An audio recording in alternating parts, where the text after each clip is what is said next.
అందరికీ నమస్కారం. నా పేరు Dande Lakshmi, local times media, Telangana.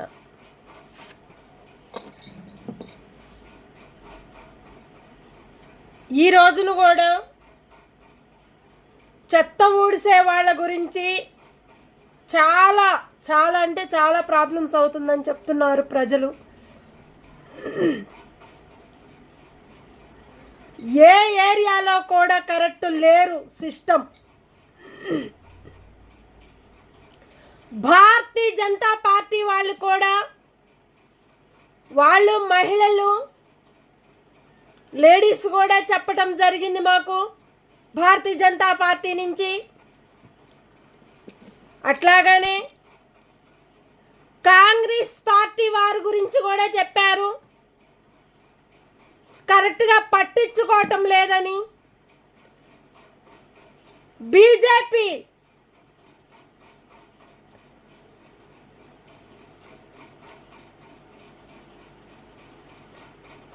ఆడ కూడా ఒక మహిళ లేడీస్ చెప్పారు, ఒక్కొక్క ఏరియాలో చెత్త ఊడవటం లేదు, మోరీలు తీయటం లేదు, ఆ చెత్త తీసుకొని కూడా పోవటం లేదు. ఎక్కడైతే అపార్ట్మెంట్లు ఉన్నాయో ఆ అపార్ట్మెంట్ల వరకే ఊడుస్తున్నారు, పోతున్నారు. కాంగ్రెస్ పార్టీ పట్టించుకోవటం లేదు. ఇంత సపోర్ట్గా ఉన్న మహిళలతో కూడా ఒక సపోర్ట్ అనేది లేదు. చాలా ప్రాబ్లమ్స్ అవుతున్నాయి. మరి ఇలాంటప్పుడు పట్టించుకోలేనప్పుడు కాంగ్రెస్ పార్టీ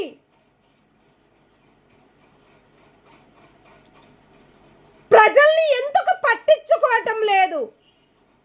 మున్సిపాల్ మీద ఎందుకు మీరు చెప్పి పనులు అనేది ఎందుకు చేపీయటం లేదు అని చెప్తున్నారు వాళ్ళు.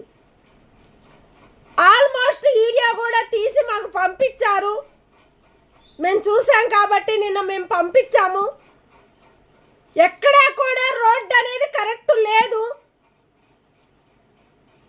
మోరీలో చెత్త తీసింది కూడా అట్లానే పెడితే అపార్ట్మెంట్లు ఉండేవాళ్ళు వాళ్ళ దగ్గర చెత్త తీసుకొని పోయి చాలా ప్రాబ్లమ్స్ అవుతున్నాయి అని వాళ్ళు చెప్తున్నారు.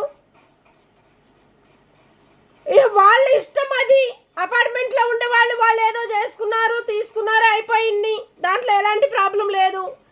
కనీసం ఒక్కొక్క బస్తీనన్నా పట్టించుకోవాలి ప్రభుత్వము. ఎందుకంటే ఒక ప్రభుత్వాన్ని పట్టించుకోలేని ఒక ప్రభుత్వము మరి ఇంకా ఇంకా వెళ్ళి ఏం సాధించాలని కోరుకుంటారు ప్రభుత్వము? ఇప్పటికే మహిళల్ని ముంచేశారు, ప్రజల్ని ముంచేశారు, ప్రభుత్వాన్ని కూడా ముంచేశారు. ఇలాంటి ప్రభుత్వం రాబట్టే ప్రతి ఒక్క ప్రజలు మోసపోయాము అని వాళ్ళు చెప్తుంటే కనీసం వాళ్ళ అవసరాల కోసం వాడుకొని వెళ్ళిపోతున్నారు. అంతే తప్ప పట్టించుకోవటం లేదు. ఏ బస్తీని కూడా ఒక నీట్గా రోడ్డు అనేది లేకుండా చేస్తున్నారు. అలాంటప్పుడు గవర్నమెంట్ రోడ్లకి ఏం అవసరము?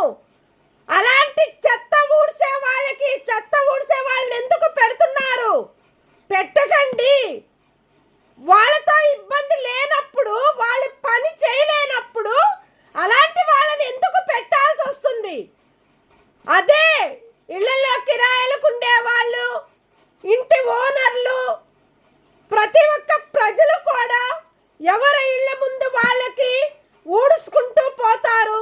అలాంటప్పుడు అలాంటి పనులను ఎందుకు పెడుతున్నారు? మున్సిపాలలో తీసేయమని వాళ్ళు కోరుకుంటున్నారు ప్రజలు.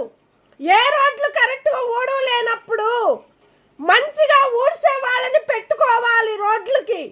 గవర్నమెంట్ రోడ్డే కానప్పుడు ఇంకా గవర్నమెంట్ ఎందుకు పనికొస్తుంది అని అంటున్నారు ప్రజలు. కరెక్ట్గా ప్రజల్ని పట్టించుకోవటం లేదు, రోడ్లను పట్టించుకోవటం లేదు. కాబట్టి ఆ దుమ్ము దుల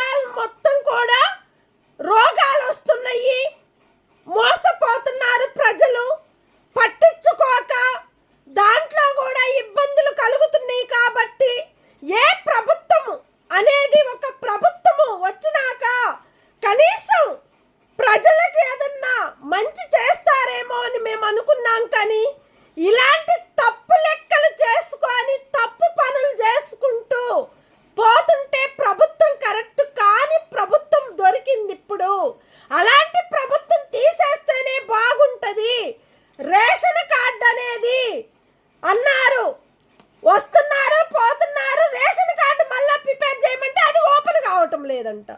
మరి అలాంటప్పుడు మళ్ళా ఎందుకు ఇలాంటి చిచ్చులు అనేది పెడుతున్నారు అని ప్రభుత్వం అని చెప్తున్నారు మహిళలు. కానీ ఆధార్ కార్డు కూడా మార్చుకోండి అంటున్నారు మళ్ళా. ఎందుకు మార్చుకోవాలి ఆధార్ కార్డు? పాన్ కార్డు ఎందుకు మార్చుకోవాలి? మార్చుకున్నారు, అయిపోయింది, డబ్బులు కట్టుకున్నారు, అయిపోయింది. మళ్ళా ఆధార్ కార్డు పాన్ కార్డు మార్చాలంటే మళ్ళా డబ్బులు కట్టాలంటే మరి ప్రభుత్వం అన్నా కట్టి వాళ్ళకి ఏదైతే సిస్టమ్ ఉందో ఆ ప్రభుత్వం చేపించమనండి.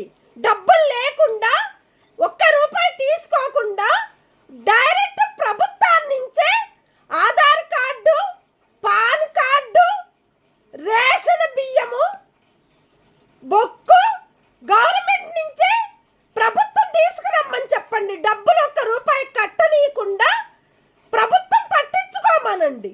మరి ప్రభుత్వమే కట్టి ఆ కార్డులు చేయించమనండి. మరి ఇలాంటి తప్పులు చేసినప్పుడు ఆ ప్రభుత్వమే చూసుకోవాలి. మరి ఏడుకెళ్ళి తెచ్చి కడతారు అమౌంట్. తెలియని పరిస్థితుల్లో ఉన్నారు ప్రజలు, మహిళలు కూడా. ఇంతమంది మోసపోతుంటే ప్రభుత్వం ఎందుకు పట్టించుకోవటం లేదని కోరుకుంటున్నారు ప్రజలు. ఇలాంటి తప్పు లెక్కలు చేసుకుంటూ పోతుంటే ప్రజలు మోసపోతున్నారు, ప్రభుత్వం కూడా మోసం చేస్తుంది ప్రజల్ని. కానీ ఇలాంటి మళ్ళా రాకుండా, కొత్త లెక్కలు అనేది లేకుండా మంచి లెక్కల్లో మంచి మర్యాద అనేది తెచ్చుకునే ప్రభుత్వం రావాలని ప్రజలు కోరుకుంటున్నారు. అట్లాగానే 2500, 2500 డైరెక్ట్ వాళ్ళ అకౌంట్కి వేస్తామన్నారు. ఆ అకౌంట్ కూడా ఇంతవరకు ఒక్క రూపాయి రాని పరిస్థితుల్లో ఉండే వాళ్ళు కూడా మహిళలు చాలా సీరియస్గా యాక్షన్ తీసుకుంటున్నారు. వాళ్ళు పట్టించుకోవటం లేదు ప్రభుత్వము. కొత్త ప్రభుత్వం వచ్చిన కాడి నుంచి ప్రతి ఒక్కళ్ళు మోసపోతున్నారు అని చెప్తున్నారు మహిళలు. ఇలాంటి మహిళలు మాట్లాడినప్పుడు ఆర్టీసీ బస్సుల్లో కూడా ప్రాబ్లమ్స్ అవుతున్నాయి అని చెప్తున్నారు. ఎక్కనీయకుండా, ఎక్కడంటే మెయిన్ రోడ్ల మీద దింపుకొని డైరెక్ట్గా దూరంగా పెట్టుకొని వెళ్ళిపోతున్నారు. బస్సులా ఎక్కనీయటం లేదు. వాళ్ళు అవసరం ఉంటే ఖాళీగా ఉండే బస్సుల్ని మరి ఎందుకు ఎక్కించుకోలేకపోతున్నారు? ఫుల్ ఉండే బస్సుల్ని ఎందుకు పోనిచ్చేటట్టుగా ఉంటే బాగుంటుంది. ఖాళీగా ఉండే బస్సులన్నీ ఆపాలి కదా, అది కూడా ఆపటం లేదు. మెయిన్ రోడ్డు మీద ఎక్కుతున్నారు, ఖాళీగా ఉండే బస్సులను కూడా నడుపుతున్నారు డ్రైవర్లు, కండక్టర్లు. ఇది కరెక్ట్ సిస్టమ్ కాదు. ఆర్టీసీ డిపో వాళ్ళల్లో ఉండే ప్రభుత్వం కూడా ఇది గమనించి ఒక నీతిగా, నిజాయితీగా నిలబడి ఆర్టీసీ డిపో వాళ్ళు, ప్రతి ఒక్క డిపో వాళ్ళకి కూడా ఒక పేరు అనేది ఇవ్వండి. ఆర్టీసీలో డ్రైవర్లు కానీ, కండక్టర్లు కానీ ఎక్కడంటే అక్కడ ఆపొద్దు. ఎక్కడైతే బస్ స్టాప్ ఉందో ఆ బస్ స్టాప్లోనే దింపుకొని, ఎక్కువ ఉంటే దిగమని చెప్పండి. మీకు ఆ హక్కు ఉంది. దిగండి అమ్మా, ఇంత జనాలు వద్దు అంటే ఒక స్టిక్కర్ పెట్టండి. దాని మీద ఎంతమంది వరకు ఎక్కుతారో అంతమంది ఎక్కుతారు. ఆ బస్సుల మీద ఒక స్టిక్కర్ పెడితే ఆ స్టిక్కర్ని చూసైనా దిగిపోతారు, వాళ్ళు ఎక్కరు. ఇలాంటివన్నా పెడితే ప్రభుత్వం కూడా మంచి పేరు అనేది తీసుకొచ్చుకుంటారు. ఇలాంటి తప్పులు జరిగినప్పుడు బస్సులు ఎక్కలేక, దిగలేక పడిపోతున్నారు పెద్దవాళ్ళు. పెద్దవాళ్ళ సీట్లో చిన్నపిల్లలు కూర్చుంటున్నారు. పెద్దవాళ్ళంటే ఏంది, వాళ్ళకు కూడా ఒక సీట్లు ఇచ్చారు. ఆ సీట్ల కన్నా ఒక మర్యాద తెచ్చుకోవాలి కండక్టర్లకి. కండక్టర్లు కరెక్ట్ లేక చాలా మంది మంచి వాళ్ళు కండక్టర్లు ఉన్నారు, డ్రైవర్లు ఉన్నారు. కొంతమంది దాంట్లో కరెక్ట్ లేరని చెప్తున్నారు మహిళలు. ఇలాంటి తప్పులు రావద్దని కోరుకుంటూ ప్రతి ఒక్క ఇంటికి 2500 మహిళలకు పంపించాలి. అట్లాగని రేషన్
గాలికి ఇళ్ల ముందులు కట్టుకొని ఆ రోగాలు అనేది ఇంటి ముందుకు వస్తున్నాయి.